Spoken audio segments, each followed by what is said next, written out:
So anyway, this is a pretty good starting point. What's up, everyone?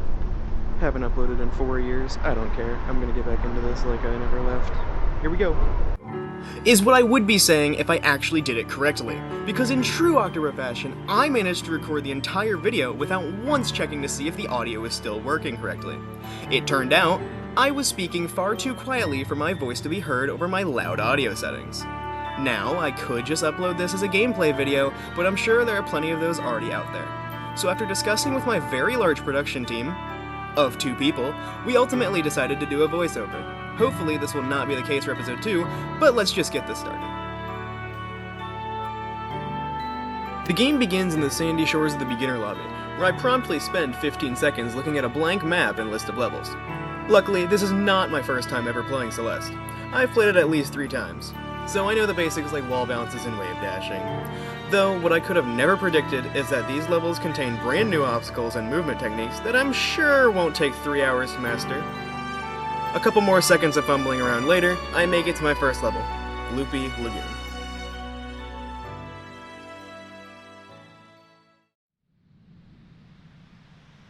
Loopy Lagoon is a level based on that one cereal everyone loves so much. That's right, bouncy squares. These cubes of what I can only assume is cereal bounce you upward upon making contact with them, unless you dash into them from the side, in which they will launch you in the opposite direction. The first strawberry in this level is very easy, except for the fact that I immediately forget that you can dash into these blocks and fail multiple times. The second strawberry is also very easy. This one did not take me multiple deaths. The final strawberry has a unique way of getting to it, having to grab this blue block and dash under it.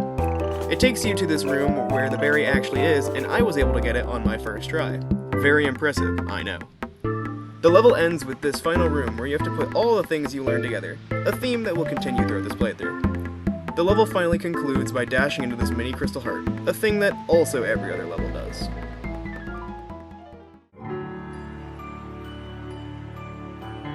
I won't bore you with running around the lobby, so let's just get to the next thing I found.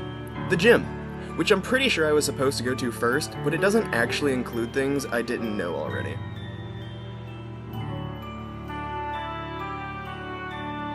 Inside the gym, I was introduced to a library, which it recommended me to visit, which I obviously did not, but what I did do was relearn all the mechanics I already knew, these being dream jumps, dream grabs, cloud jumps, and Theo basics. Once done showing how good I am at this game, I dashed into this dream block, then it made everything bright. As far as I know, this doesn't actually change anything in the level. Moving on from that, I find that the gym was literally right next to the start of the area. But past that, I make it to my second level, Forest Path. Forest Path has a mechanic that was actually a ton of fun to use. These dash crystals would not only give you your dash back, but it would make your next dash work like you were going through a dream block, on any surface. These made for some very fun platforming that made you have to consider where you had to use the dash. The first strawberry is before you were even introduced to the wall dashes, so it is easy to pick up. The second strawberry was right in the open, but I managed to mess it up by dashing into spikes, something I have never once done before. The third strawberry has you go to the next room, pick up a wall dash, and go back to use it to do a dream block jump to get to the higher room.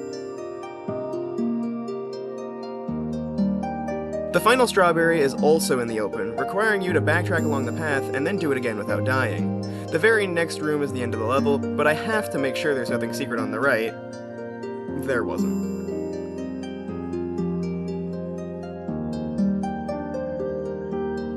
After exiting that level, there was this very short walk that I actually didn't have to speed up for once to the next level, titled Azure Caverns.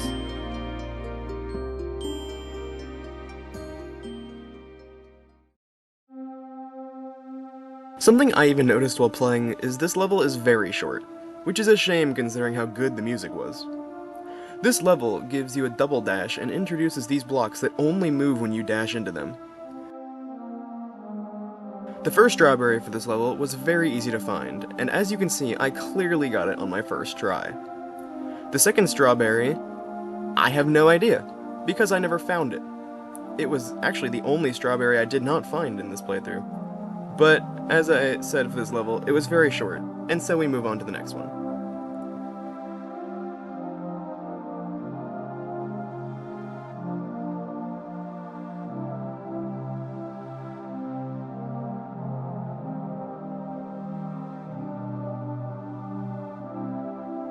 On my way to the next level, I found this heart gate, locked with a lot of hearts, which I'm nowhere near close to completing, but I'm sure it will be important later. After a long walk that I will not bore you with, I make it to my 4th level, and the first level of a yellow difficulty, Rose Garden. Rose Garden immediately looks amazing, so much so that it takes me a second to figure out which parts of the level are background or spikes. Rose Garden's mechanic are these roses that function like the jellyfish in Farewell, allowing you to glide. This time, however, you also get 3 upward dashes with them like in that one level of Super Mario Galaxy.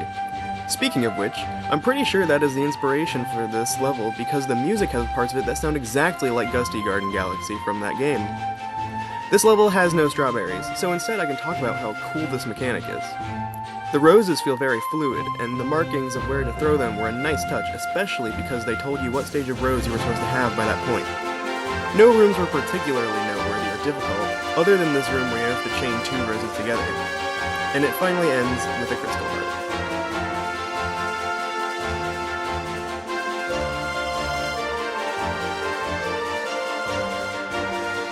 You know the drill at this point. Here I am, and now I'm there. The final level I played was titled Collapsing Skyline, and that level transition was pretty cool. I start this level off by dying to the very first threat on screen. The high quality gameplay I'm sure we've established by now. This level has the dash blocks from Chapter 5 of the original game. Here they are lined up and used as elevators. There's only one problem. For some reason, several times in this level I don't recognize the spikes that are clearly right in front of me. They blend in with the background just enough for me not to see them until I suddenly explode. On to strawberries. The first one is just hidden in a secret screen past a couple of these dash blocks. The second strawberry is actually made up of these tiny strawberries. As you can see, I have 1 out of B? What's that supposed to mean? Whatever. I got 2, 3, 4, and 5. And it's here that I realize that's not a B, rather a 6 in the Celeste font. I feel quite silly. And look at that, it's the crystal heart. And I only have 5 of the 6 mini strawberries.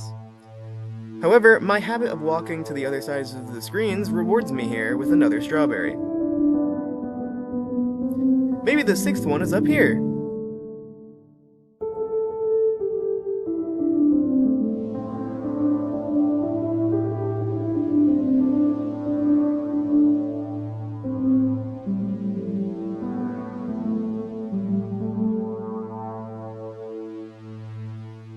We are just going to move on from that. I missed the last mini strawberries, so... Oh no. What is that? Does that work like a golden strawberry? It was right here. I'm upset that I missed that, but that concludes this level.